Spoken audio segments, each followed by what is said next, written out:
Kryeministri Edi Rama foli ditën e sotme për ilaçe të cilat luftojnë kancerin në spitalin onkologjik.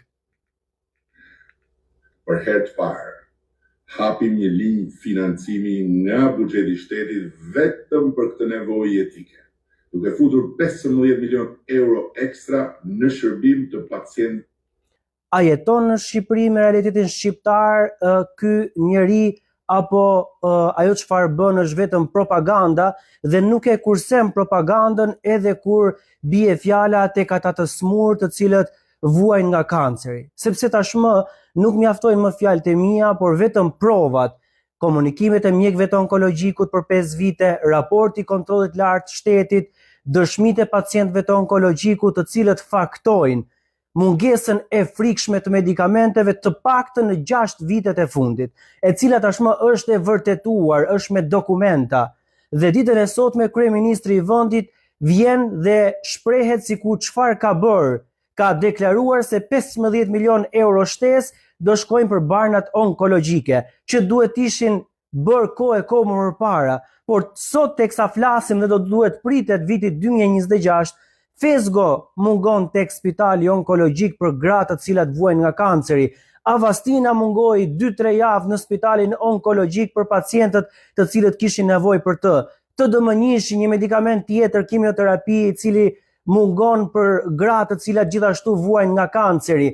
Abirateroni, një medikament tjetër që mungon për kancerin e prostatës. Daratumumab, medikamenti tjetër për kancerin e gjakut, i cili mungon në spitalin në QSUT në hematologji. Dhe ditën e sotme, përveç se kryeministri duhet ta kishte trajtuar këtë si një dhënie lajmi, do duhet kishte kërkuar një ndjesë. Është njerëzore kërkimi i ndjesës, sepse provat janë aty si dëshmi e gjallë e asaj çfarë kanë kaluar pacientët të cilët kanë vuajtur nga kanceri dhe që janë ndeshur me mungesë të frikshme të medikamenteve, duke braktisur mjekimet e tyre, duke braktisur terapitë e tyre, duke tentuar dhe duke shitur çdo gjë për t'i blerë këto medikamente në tregun e zi. Dhe nuk mund na shitet ditën e sotme sapuni për djathtë se kryeministri i vendit ka vendosur që 15 milion euro nga taksat tona t'ia dërgojë onkologjiku, që duhet kishte ndodhur këtu e vite më parë. Dhe kjo është e vërteta, zoti kryeministër. 2026 është edhe viti i hyrjes së inteligjencës artificiale në shërbimin ton shëndetësor. Tani shumë mirë që po tentohet përdoret teknologjia AI në diagnostik, siç thot kryeministri, por i nderuari kryeministër, për të kuptuar se sa larg jemi këtij hendeku, pra realitetit dhe AI që ju thoni, ju ftoj një ditë nga e juaja t'ia dedikoni spitalit onkologjik dhe për ta parë nga afër çfarë ndodh. Pra, shkoni por pa njoftuar.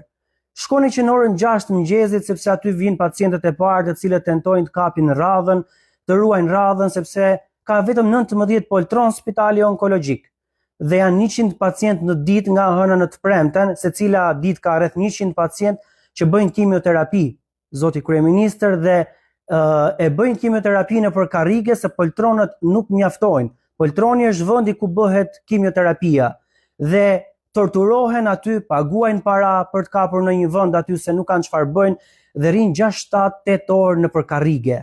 Shkoni zoti kryeministër tek radioterapia, do shikoni që gratë të cilat vuajnë nga kanceri ginekologjik nuk e bëjnë aty brakiterapinë se është prishur pajisja, nuk ka mirëmbajtje prej 3 muajsh. Shkoni zoti kryeministër më pas tek pacientët dhe shikoni pacientët që shkojnë në Turqi, në Greqi, në Maqedoni, në privat për të bërë PET skanin, se Shqipëria nuk e ka një PET skan. Pyesni çfarë është ky PET skani, do e kuptoni se sa i rëndësishëm është për pacientët të cilët vuajnë nga kanceri. Shkoni edhe tek 2 akseleratorët që ne kemi, janë të pamjaftueshëm, zoti kryeministër, për të përballuar rreth 100 pacientë në ditë të tjerë, të cilët bëjnë rreze. Dhe njëherë prishet njëri, njëherë prishet tjetri dhe shtyen rrezet e pacientëve sikur nuk e di.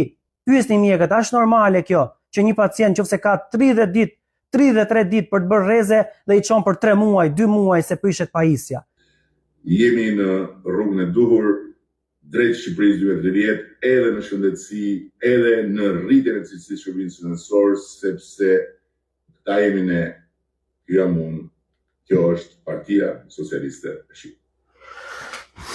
Prandaj them që a jetohet në dy realitete të ndryshme apo kryeministri tenton të bëjë atë çfarë ai dëshiron, patjetër propagandë, sepse çdo kush mund t'i vërtetoj këto fjalët e mia me eksperiencën e tij, se cila është situata e spitaleve sot në Shqipëri, ku 10 ditët e fundit çdo muaj nuk bëhen analizat se mbaron fondi, kur shkon tek mjeku i familjes për të bërë një palë analiza do t'i japi pas një muaji e gjys, sepse atëherë del ajo data për të bërë analizat në shtet dhe pacientët shkojnë tek privati, e sidomos ata që janë të smur kronik dhe që do duhet shkojnë vazhdimisht për të bërë analiza, të gjithë e din ata të cilët shkojnë për të bërë një rezonancë apo një skaner se kur u del data më e afërt, edhe pse situata e tyre mund të jetë imediate dhe nuk e di, por ky jam unë, thot kryeministri, kjo është Partia Socialiste. Për mua shëndetësia nuk ka politik, por do mbetem ajo, ky jam unë dhe unë po e sfidoj zotin kryeministër për ta mbyllur me onkologjikun, sa kohë kryeministri ka deklaruar se është krim kundër njerëzimit çfarë kanë bërë mjekët duke transferuar pacient nga publiku në privat. Unë kam një pyetje tashmë edhe me vërtetësinë që i ka dhënë deklaratave të mia raporti kontrollit lartë shtetit. Zoti kryeministër, ti lësh pacientët e onkologjikut pa medikamente kimjo, a është krim kundër njerëzimit?